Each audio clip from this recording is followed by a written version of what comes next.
यह कहानी है सूरज की, उसकी जिंदगी के एक ऐसे मोड़ की जब उसे लगा सब कुछ खत्म हो गया है, लेकिन किस्मत को कुछ और ही मंजूर था। एक मौका मिला उसे अपनी गलतियों को सुधारने का, अपने बिखरे हुए परिवार को फिर से जोड़ने का। क्या सूरज इस मौके का फायदा उठा पाएगा? क्या वह अपनी पत्नी और बेटी को वापस पा सकेगा? आइए देखते हैं। सूरज फल खरीदने मंडी आया था, मगर सब्जी मंडी में उसने जो देखा उससे उसके कदम ठिठक गए।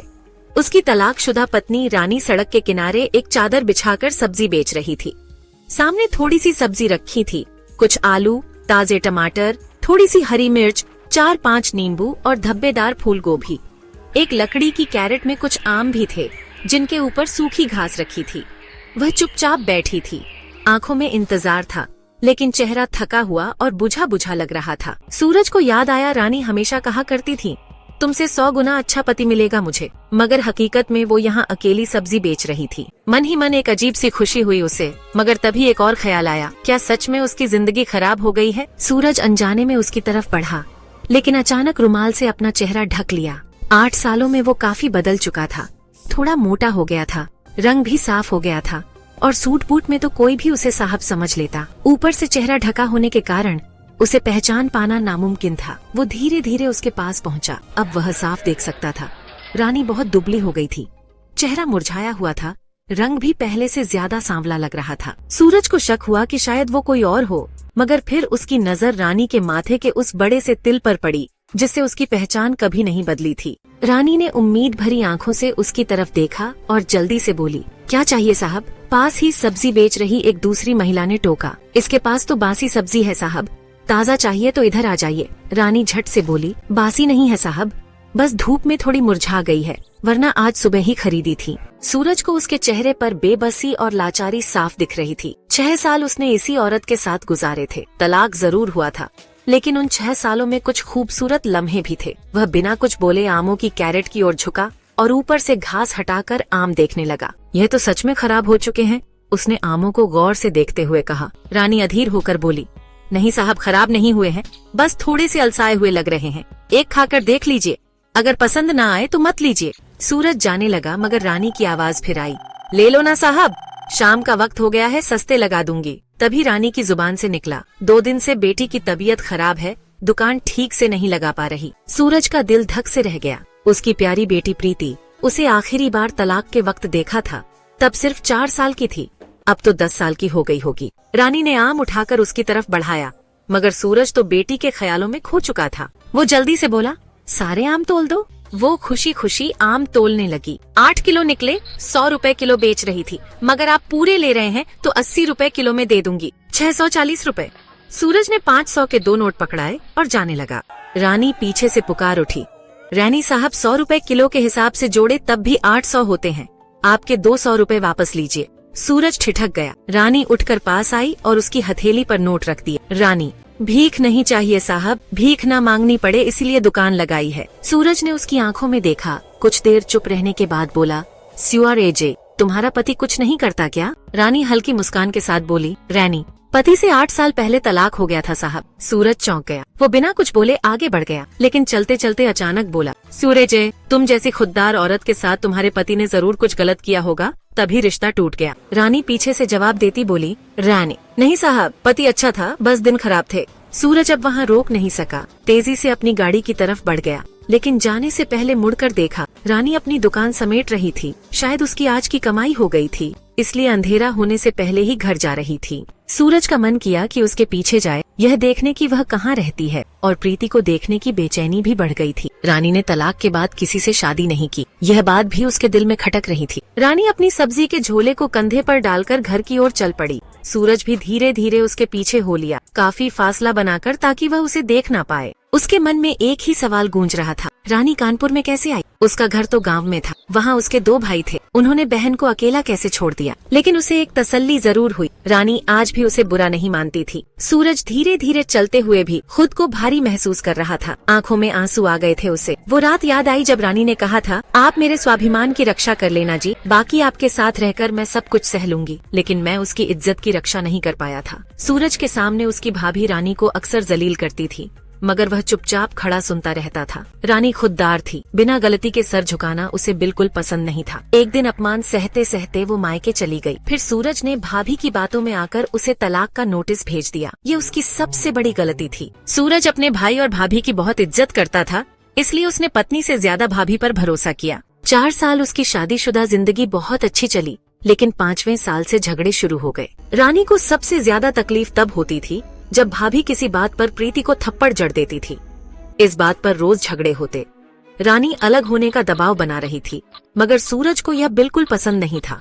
उसका भाई और भाभी पुश्तैनी दुकान का बंटवारा नहीं चाहते थे। वे चाहते थे कि सूरज उनके साथ ही काम करता रहे, मगर जब उसे और रानी को पैसों की जरूरत होती तो भाभी से मांगने पड़ते। रानी यह बर्दाश्त नहीं कर पाई। सूरज रानी के पीछे पीछे रानी ने रास्ते में एक मेडिकल स्टोर से कुछ दवाइयाँ ली और एक तंग गली में मुड़ गई। सूरज निश्चित दूरी बनाकर उसके पीछे पीछे चल रहा था। कुछ देर बाद वो शहर के बाहरी इलाके की एक बस्ती में पहुंची। सूरज की सांसें भारी हो गईं। एक टूटा फूटा सा घर जिसके बाहर चौक में 2 खाट पड़ी थी। एक खाट पर प्रीति लेटी थी, बिल्कुल कमजोर, बीमार और सूखी हुई सी। दूसरी खाट पर एक बुजुर्ग महिला लेटी थी। सूरज पहचान गया, वह रानी की माँ थी, यानी उसकी सास। रानी घर में घुसी तो उसकी माँ धीरे धीरे उठकर बैठ गई। प्रीति भी उठ गई। वह पहले से बड़ी हो गई थी, लेकिन बहुत कमजोर और बीमार लग रही थी। सूरज की आंखें नम हो गईं। उसे याद आया जब प्रीति छोटी थी तो हर वक्त उसकी गोद में चिपकी रहती थी। आज वो उससे इतनी दूर थी, इतनी अलग। सूरज खुद को रोक नहीं पाया। उसका दिल किया कि दौड़ कर जाए और प्रीति को सीने से लगा ले, लेकिन नहीं, वह लाख चाहकर भी घर के अंदर नहीं जा सकता था। कुछ देर तक वहीं खड़ा रहा, प्रीति को देखता रहा और उसकी आंखों से आंसू बहते रहे। फिर धीरे धीरे वह वहाँ से लौट आया। सूरज के दिल में गुस्से का तूफान। भाभी ने उसके हंसते खेलते घर को बर्बाद कर दिया था। तलाक के समय भाभी ने बड़े गर्व से कहा था, चिंता मत कर, जल्दी ही तुम्हारी दूसरी शादी कर दूंगी। 8 साल बीत गए, शादी तो क्या, अब तक सूरज अकेला ही जी रहा था। अब हर रोज शाम को सूरज रानी की दुकान पर जाने लगा। रुमाल से चेहरा ढककर वो वहाँ जाता, ढेर सारी सब्जियां और फल खरीदता ताकि रानी प्रीति का अच्छे से ख्याल रख सके। लेकिन वह खुद को बेनकाब करने की हिम्मत नहीं जुटा पाता था। रानी के सामने जाने के ख्याल से ही दिल जोर जोर से धड़कने लगता। सूरज जितनी सब्जी लाता उसमें से जितनी जरूरत होती रख लेता, बाकी सब आवारा पशुओं को खिला देता। कुछ दिन बाद सूरज का भाई दुकान पर हिसाब लेने आया। बचत के पैसे कहाँ गए, भाई ने पूछा। सूरज शांत स्वर में बोला, खर्च हो गए। भाई भड़क उठा, इतने सारे पैसे कहाँ खर्च कर दिए। सूरज ने आंखें उठाकर देखा और धीमे से बोला, काम था, खर्च हो गए। भाई गुस्से से चिल्लाया, आज तक तुमने तो कभी बेवजह खर्च नहीं किया, अब अचानक इतने पैसे क्यों उड़ा रहे हो। सूरज ने पहली बार हिम्मत करके कहा, गुस्सा क्यों हो रहे हो भाई, कमाई भी तो मैंने ही की थी, इसलिए खर्च भी मैंने कर दिए, मेरी भी कुछ जरूरतें हैं। तेरी जुबान कैसे खुल गई भाई, आग बबूला हो, तुम्हें शर्म नहीं आती, मुझसे जुबान लड़ाने लगे। सूरज ने ठंडी आवाज में जवाब दिया, मैं जुबान नहीं लड़ा रहा भाई, बस एक बात कह रहा हूँ, मैं कमाता हूँ तो खर्च भी कर सकता हूँ। फिर सूरज ने सीधा भाई की आंखों में देखा और कहा, यह घर और दुकान जो आपने मेरे नाम पर खरीदी थी, अब मुझे सौंप दो। भाई चौंक गया, क्या मतलब। सूरज ने बिना हिचकिचाए कहा, आपके पास पुश्तैनी घर और बड़ी दुकान है, जिसकी कीमत इस दुकान से कहीं ज्यादा है, उसे आप रखिए, लेकिन यह छोटा सा घर और दुकान मुझे दे दीजिए, अब मैं अकेला जीना चाहता हूँ। भाई सन्न रह गया, फिर जोर से हंसते हुए बोला, तू कैसी बातें कर रहा है, मैं तुझे अकेले कैसे छोड़ सकता हूँ। फिर प्यार से उसके कंधे पर हाथ रखकर बोला, अभी तो तेरी शादी करानी है, तेरा फिर से घर बसाना है। सूरज बिना बोले उसे देखता रहा। अब उसे किसी और के फैसले की जरूरत नहीं थी, वो खुद तय करेगा कि उसकी जिंदगी कैसे चलेगी। अब मेरी झूठी फिक्र करना बंद करो। सूरज की आवाज में अब दर्द के साथ गुस्सा भी था। आप और भाभी ने मिलकर मुझे मेरी बीवी से अलग कर दिया, मेरा बसता हुआ घर उजाड़ दिया। 8 साल हो गए मेरी शादी टूटे हुए, लेकिन आपने कभी मेरी शादी की बात भी नहीं चलाई। क्यों? क्योंकि आप दोनों मेरी शादी करवाना ही नहीं चाहते थे। आपको तो फ्री में एक नौकर मिल गया था और साथ में मेरी प्रॉपर्टी भी। सूरज का बड़ा भाई अब चुप था, उसके चेहरे पर कोई जवाब नहीं था। सूरज आगे बढ़कर बोला, अगर पापा मेरी शादी करवाकर नहीं मरे होते तो शायद आप लोग मेरी शादी भी नहीं होने देते। उसकी आंखों में आंसू थे, लेकिन गुस्से से भरे हुए। अब मैं खुद अपनी शादी करूंगा और आप दोनों भगवान के लिए मुझे मेरे हाल पर छोड़ दो। वो थोड़ा रुका और ठंडी आवाज में बोला, और अगर मुझसे फिर कोई चालबाजी करने की कोशिश की तो मैं गांव जाकर अपनी प्रॉपर्टी में हिस्सा लेकर रहूंगा। सूरज के भाई को अब समझ आ गया कि उसकी चालाकी पकड़ में आ चुकी है। अब उसकी और उसकी बीवी की यहाँ एक भी नहीं चलने वाली थी। वह कुछ नहीं बोला और चुपचाप वहाँ से निकल गया। अब सूरज पूरी तरह भाई और भाभी के चंगुल से आजाद हो चुका था। सूरज को अब बस रानी और प्रीति की याद सता रही थी। वो दोपहर होते ही रानी की दुकान पर पहुंच गया। रानी आज ढंग के कपड़े पहनकर बैठी थी। लेकिन उसकी आंखों में चिंता और उदासी साफ झलक रही थी। सूरज ने धीरे से पूछा, आपकी बेटी अब कैसी है? रानी ने उसकी आंखों में देखा और गहरी आवाज में बोली, क्यों, वो आपकी बेटी नहीं है? सूरज चौंक पड़ा। रुमाल से मुंह ढका था, फिर भी रानी ने उसे पहचान लिया था। रानी ने गहरी नजरों से उसकी आंखों में झांका और कहा, रोज रोज उसका हालचाल पूछने चले आते हो, लेकिन उससे मिलने की हिम्मत नहीं होती। फिर उसने तंज कसते हुए पूछा, क्या आपके भाई और भाभी ने मना किया है कि अपनी बेटी से मत मिलो? सूरज ने सिर झुका लिया और धीमे से बोला, मैंने भैया और भाभी से सारे रिश्ते तोड़ दिए हैं। फिर रुमाल हटाकर अपनी भरी हुई आंखों से रानी को देखा और कहा, बहुत मन करता है उससे मिलने का। रानी की आंखें नम हो गईं। रानी ने हल्की मुस्कान के साथ कहा, मिल लो, मैंने कब मना किया है? रिश्ता मुझसे टूटा है, बेटी से तो नहीं। सूरज ने धीरे से पूछा, तुमने मुझे कैसे पहचाना? रानी ने हल्के से आह भरी और बोली, पत्नी रही हूँ ना तुम्हारी, पीछे की चाल देखकर पहचान लिया। पहले दिन ध्यान नहीं दिया, लेकिन दूसरे दिन समझ गई थी। फिर उसने सूरज की आंखों में देखा और कहा, जब भी तुम प्रीति के बारे में पूछते हो, तुम्हारी आंखों में जो दर्द होता है वह सिर्फ एक पिता की आंखों में ही हो सकता है। अपना चेहरा तो छुपा लिया, मगर बेटी से मिलने की तड़प छुपा नहीं पाए। रानी ने पर्स से एक कागज निकाला और कहा, ये घर का पता है, वहाँ चले जाओ, प्रीति से मिलो, मैं शाम तक घर आऊंगी।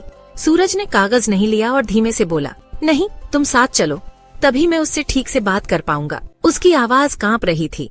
जब मुझसे दूर गई थी तब बहुत छोटी थी, अब शायद वो मुझे पहचाने भी ना। रानी की आंखों में आंसू थे। उसने जल्दी से आंसू पोंछ लिए और ठंडी आवाज में कहा, शादी की एल्बम आज भी मेरे पास है, रोज तुम्हारी तस्वीर देखती हूँ, तुम्हें जरा भी नहीं भूली। सूरज ने फिर विनती की, नहीं, तुम मेरे साथ चलो, मैं तुम्हारे साथ ही मिलना चाहता हूँ। रानी झुंझला गई, क्यों गरीब के पेट पर लात मार रहे हो? धंधे का टाइम है, अगर दुकान बंद कर दी तो कुछ भी नहीं बिकेगा। सूरज बिना सोचे बोल पड़ा, सारा सामान मैं खरीद लूंगा, लेकिन तुम मेरे साथ चलो प्लीज।